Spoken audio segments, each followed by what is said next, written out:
Chapter 4. The Keeper of the Keys. Boom! They knocked again. Dudley jerked awake. "Where's the cannon?" he said stupidly. There was a crash behind them, and Uncle Vernon came skidding into the room. He was holding a rifle in his hands. Now they knew what had been in the long, thin package he had brought with them. "Who's there?" he shouted. "I warn you, I'm armed." There was a pause. Then, smash! The door was hit with such force that it swung clean off its hinges and with a deafening crash landed on the floor. A giant of a man was standing in the doorway. His face was almost completely hidden by a long, shaggy mane of hair and a wild, tangled beard, but you could make out his eyes, glinting like black beetles under all the hair. The giant squeezed his way into the hut, stooping so that his head just brushed the ceiling. He bent down, picked up the door, and fitted it easily back into its frame. The noise of the storm outside dropped a little. He turned to look at them all. "Couldn't make us a cup of tea, could ya? It's not been an easy journey." He strode over to the sofa where Dudley sat frozen with fear. "Budge up, you great lump," said the stranger. Dudley squeaked and ran to hide behind his mother, who was crouching, terrified, behind Uncle Vernon. "And here's Harry," said the giant. Harry looked up into the fierce, wild, shadowy face and saw that the beetle eyes were crinkled in a smile.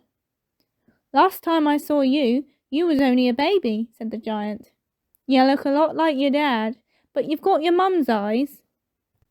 Uncle Vernon made a funny rasping noise. "I demand that you leave at once, sir," he said. "You are breaking and entering." "Ah, shut up, Dursley, you great prune," said the giant. He reached over the back of the sofa, jerked the gun out of Uncle Vernon's hands, bent it into a knot as easily as if it had been made of rubber, and threw it into a corner of the room.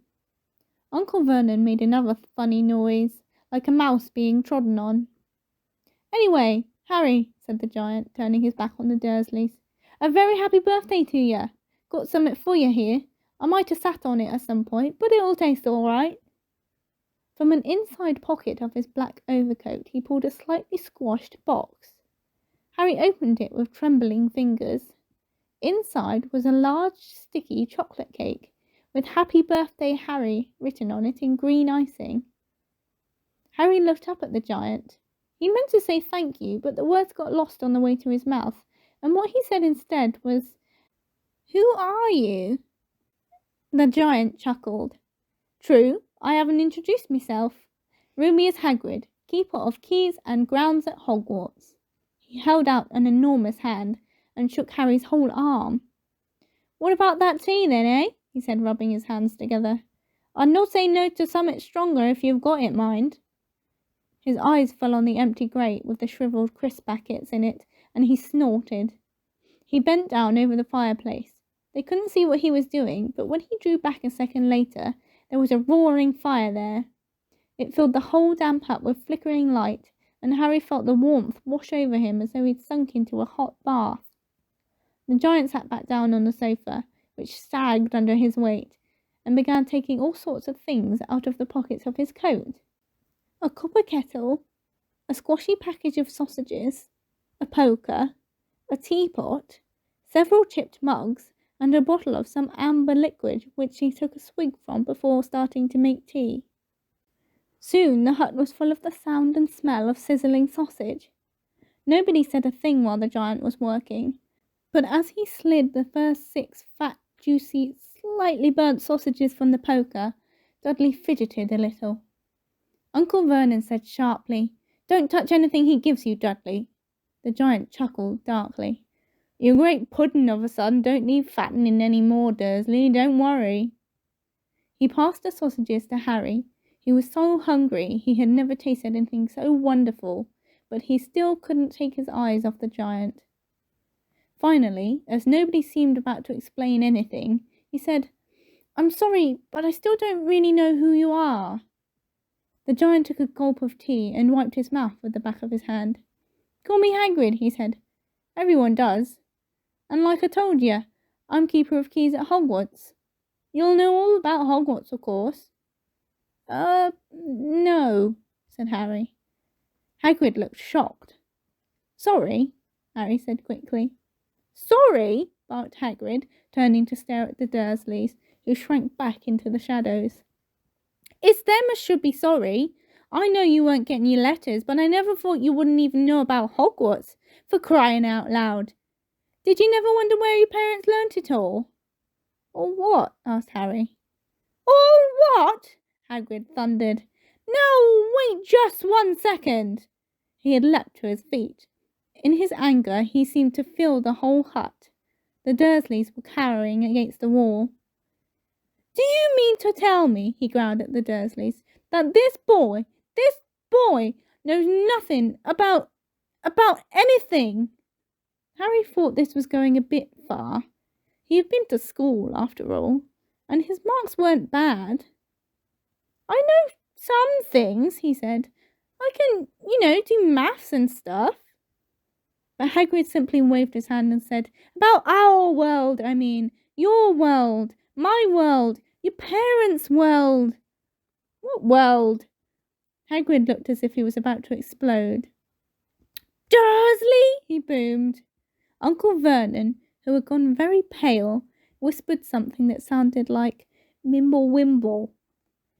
Hagrid stared wildly at Harry. But you must know about your mum and dad, he said. I mean, they're famous. You're famous. What? My mum and dad weren't famous, were they? You don't know. Hagrid ran his fingers through his hair, fixing Harry with a bewildered stare. You don't know what you are, he said finally. Uncle Vernon suddenly found his voice. Stop, he commanded. Stop right there, sir. I forbid you to tell the boy anything. A braver man than Vernon Dursley would have quailed under the furious look Hagrid now gave him. When Hagrid spoke, his every syllable trembled with rage. You never told him? Never told him what was in the letter Dumbledore left for him? I was there. I saw Dumbledore leave it, Dursley, and you've kept it from him all these years. Kept what for me? Said Harry eagerly. Stop! I forbid you! Yelled Uncle Vernon in panic. Aunt Petunia gave a gasp of horror.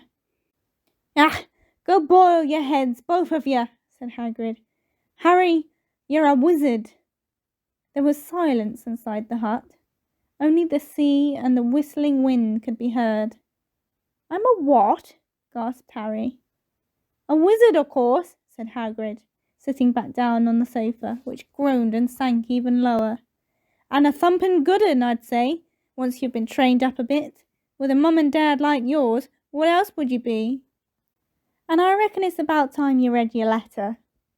Harry stretched out his hand at last to take the yellowish envelope, addressed in emerald green to Mr. H. Potter, the floor, hut on the rock, the sea. He pulled out the letter and read, Hogwarts School of Witchcraft and Wizardry. Headmaster, Albus Dumbledore, Order of Merlin, First Class, Grand Sorcerer, Chief Warlock, Supreme Mugwump, International Confederation of Wizards. Dear Mr. Potter, we are pleased to inform you that you have a place at Hogwarts School of Witchcraft and Wizardry. Please find enclosed a list of all necessary books and equipment. Term begins on 1st of September. We await your owl by no later than the 31st of July. Yours sincerely, Minerva McGonagall, Deputy Headmistress.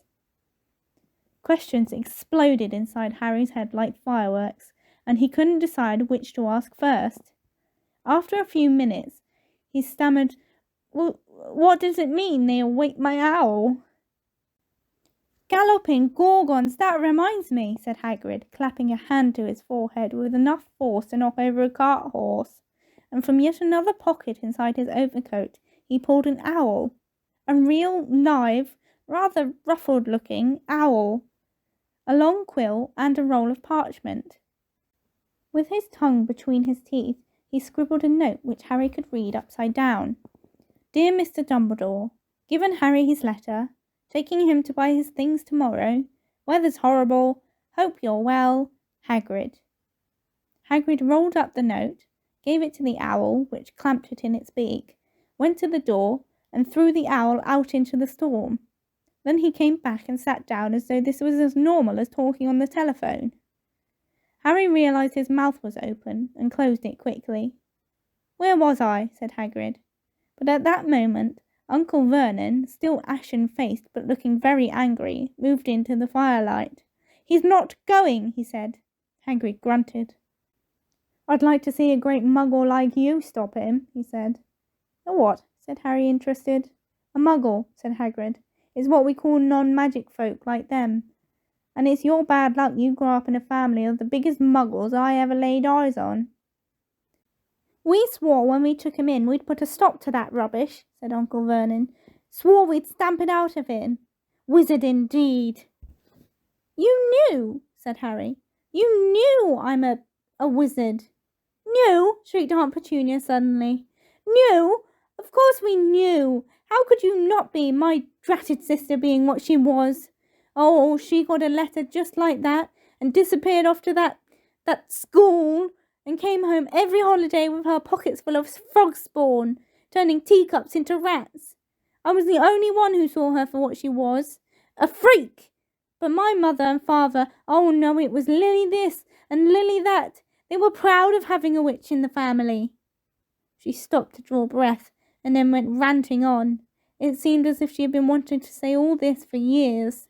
"Then she met that Potter at school, and they left and got married and had you. And of course I knew you'd be just the same, just as strange, just as abnormal. And then, if you please, she went and got herself blown up, and we got landed with you."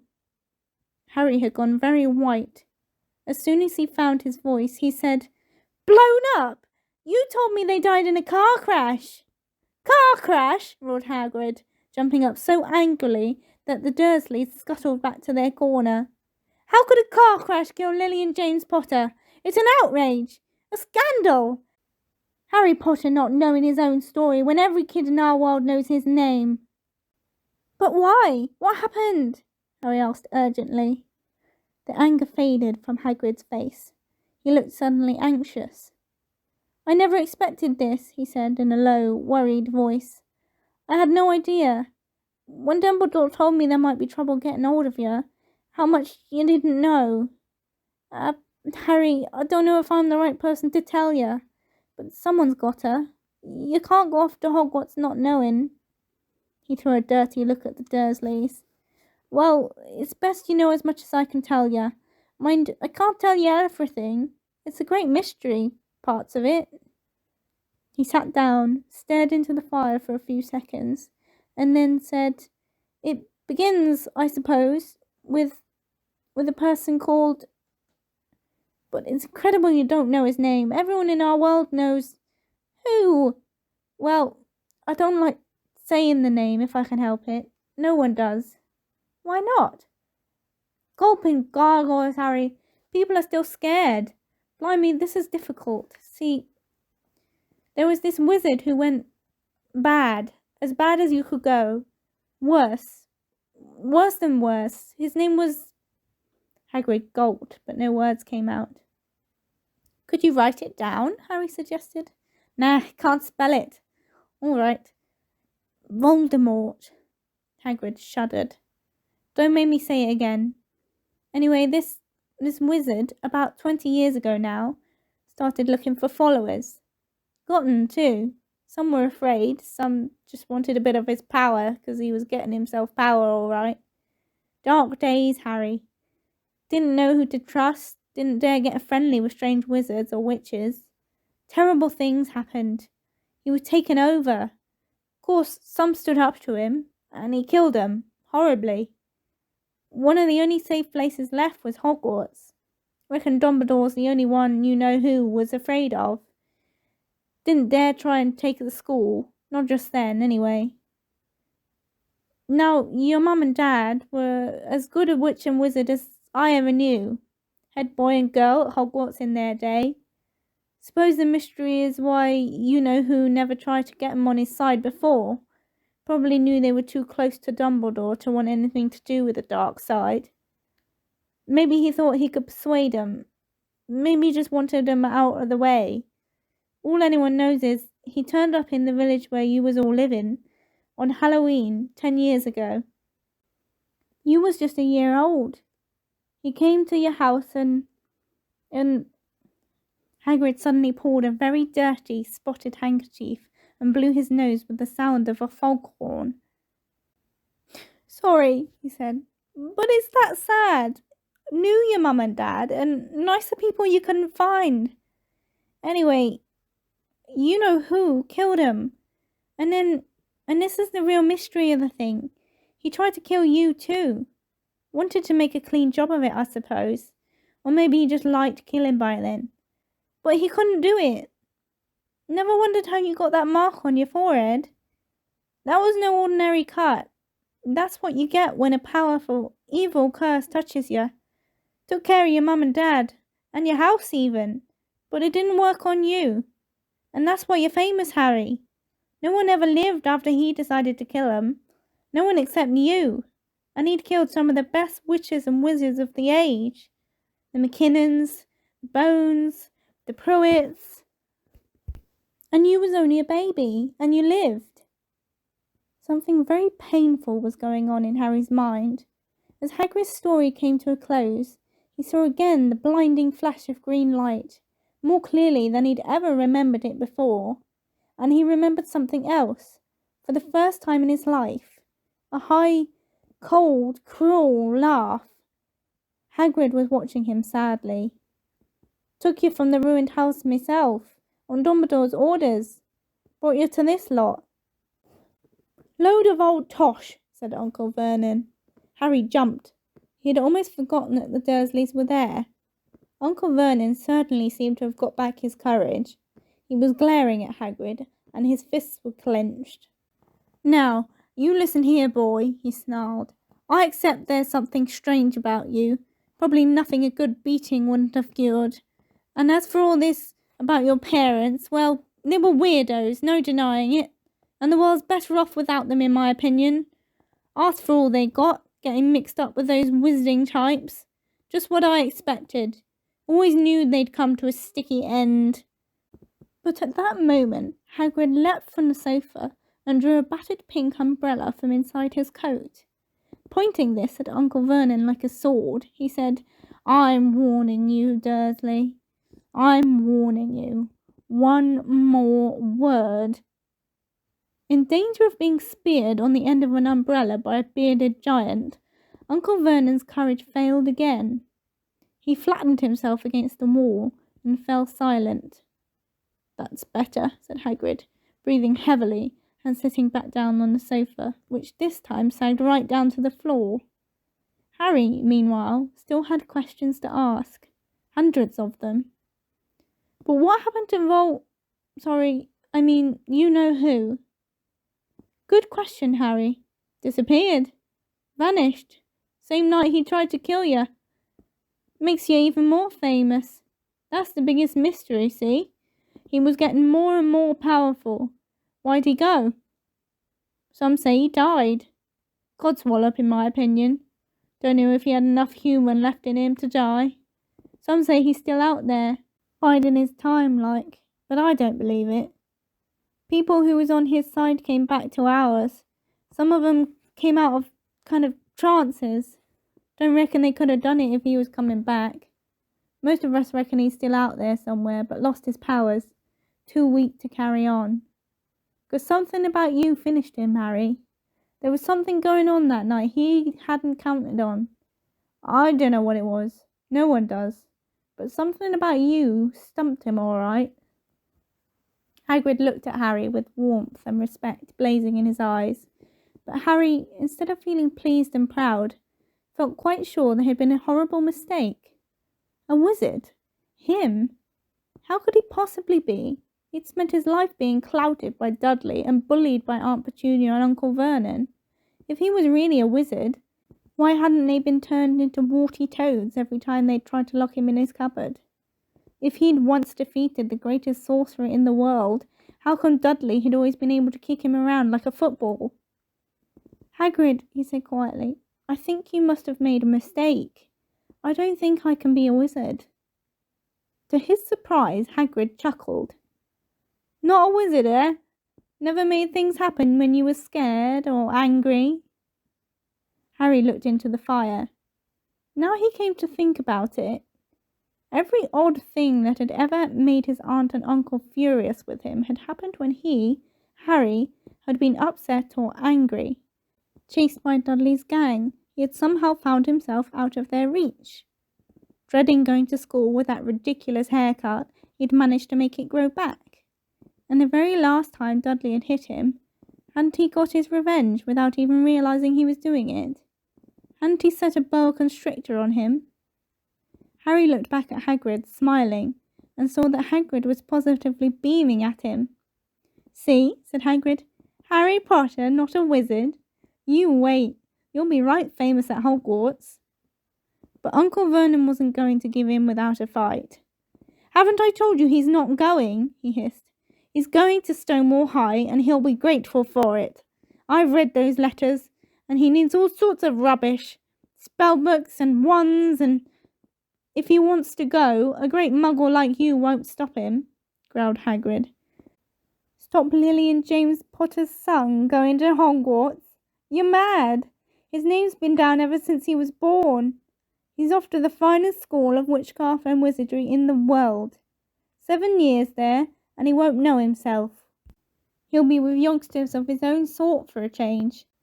And he'll be under the greatest headmaster Hogwarts ever had, Albus Dumbledore. I am not paying for some crackpot old fool to teach him magic tricks, yelled Uncle Vernon. But he had finally gone too far. Hagrid seized his umbrella and whirled it over his head. Never, he thundered, insult Albus Dumbledore in front of me. He brought the umbrella swishing down through the air to point at Dudley. There was a flash of violet light, a sound like a firecracker, a sharp squeal, and next second Dudley was dancing on the spot with his hands clasped over his fat bottom, howling in pain. When he turned his back on them, Harry saw a curly pig's tail poking through a hole in his trousers. Uncle Vernon roared. Pulling Aunt Petunia and Dudley into the other room, he cast one last terrified look at Hagrid and slammed the door behind them. Hagrid looked down at his umbrella and stroked his beard. Shouldn't have lost my temper, he said ruefully, but it didn't work anyway. Meant to turn him into a pig, but I suppose he was so much like a pig anyway there wasn't much left to do. He cast a sideways look at Harry under his bushy eyebrows. Be grateful if you didn't mention that to anyone at Hogwarts, he said. I'm not supposed to do magic, strictly speaking.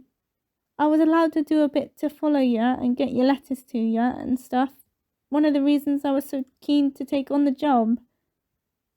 Why aren't you supposed to do magic? Asked Harry. Oh, well, I was at Hogwarts myself and I got expelled, to tell you the truth, in my 3rd year. They snapped my wand in half and everything. But Dumbledore let me stay on as gamekeeper. Great man, Dumbledore. Why were you expelled? It's getting late and we've got lots to do tomorrow, said Hagrid loudly. Got to get up to town, get all your books and that. He took off his thick black coat and threw it to Harry. You can keep under that, he said.